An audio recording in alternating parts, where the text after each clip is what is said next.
अगर आपकी जिंदगी से सारे भाव जैसे कि गुस्सा, गम, खुशी, दुख, हंसी,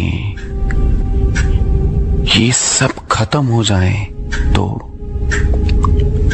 और रहे सिर्फ एक भाव, डर, दिल को दहला कर रख देने वाला, दिमाग को झिंझोड़ कर रख देने वाला डर।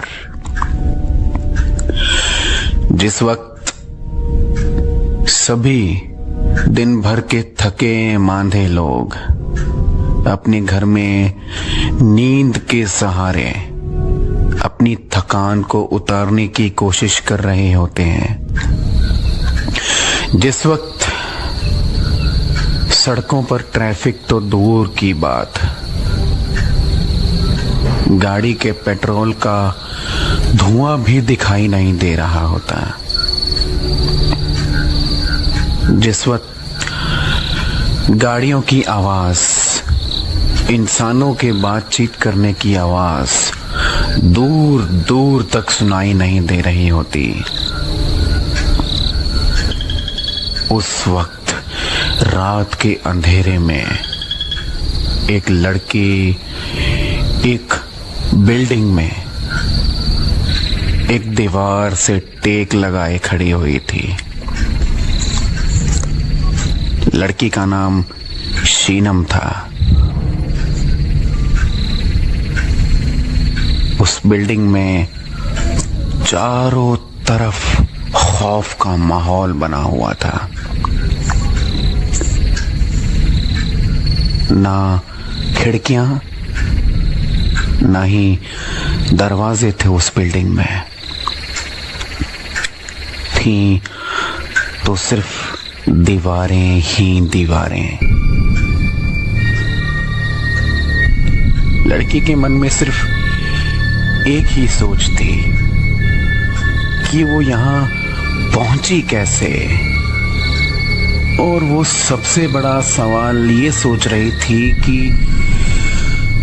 वो यहां है क्यों, किसने भेजा है उसे यहां,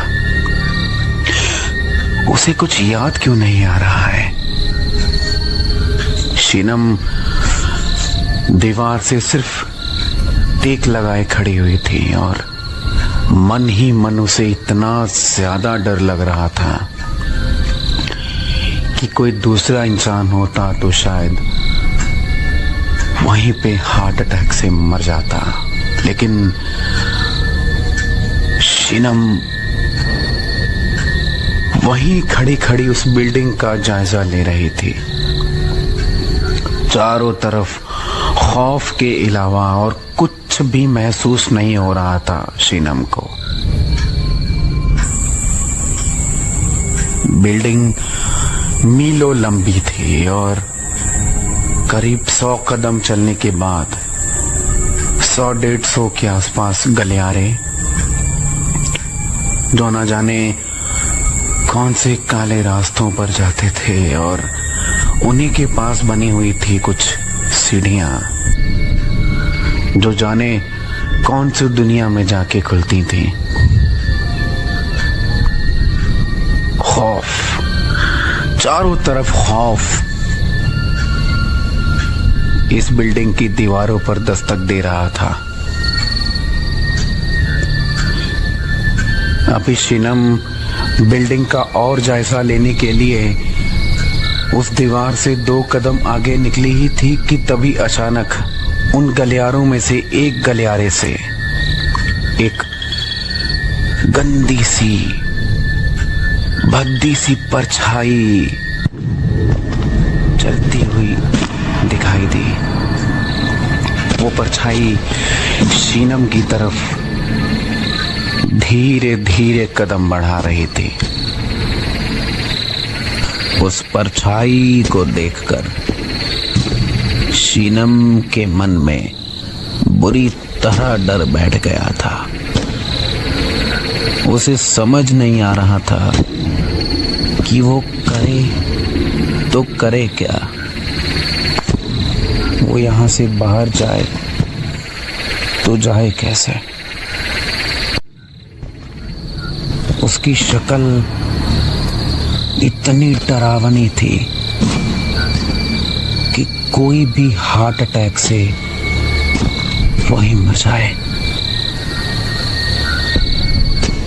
क्योंकि उसके चेहरे की जगह मांस के लोथड़े लटक रहे थे और नाक से खून पानी की तरह चल रहा था। उसे देखकर शीनम डर से वहीं स्तब्ध होकर खड़ी हो गई और जमकर खड़ी हो गई, जैसे उसके पैरों में बेड़ियां बांध दी हों किसी ने। वो धीरे धीरे शीनम की तरफ बढ़ती जा रही थी। डर की वजह से शीनम का दिमाग काम करना बंद कर गया था।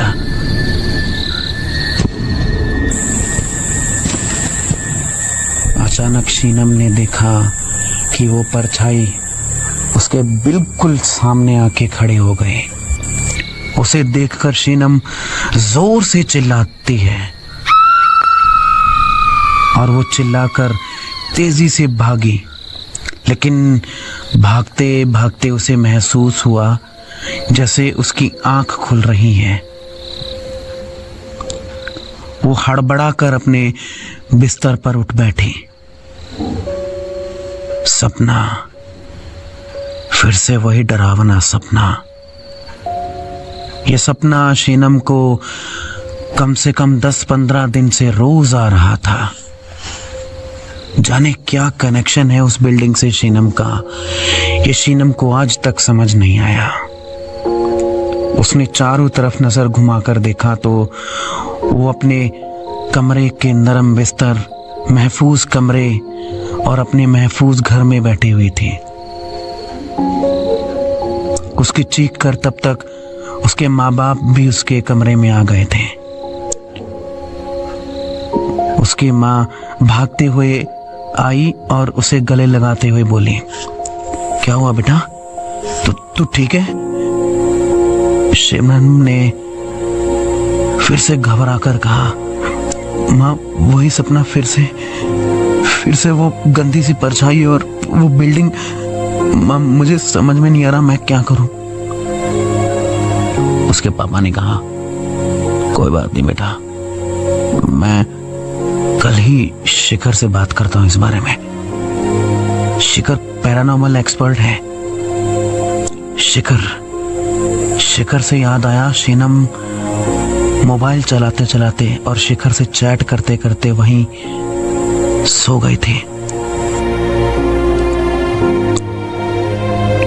उसके पापा ने उसकी मदर से कहा, सुनो तुम शीनम के पास हो जाओ, कल देखते हैं क्या होता है। समझा बुझाकर शीनम को सुला दिया गया। क्या है इस सपने का राज? क्यों पहुंच जाती है शीनम उस सपने में, उस अजीब सी बिल्डिंग में? क्या राज है उस परछाई का? इन सारे सवालों के जवाब जानने के लिए सुनते रहिए मेरा ऑडियो शो अतीत का दर्द, सिर्फ पब्लिक हाउस पर। मेरा नाम है गुरशरण सिंह।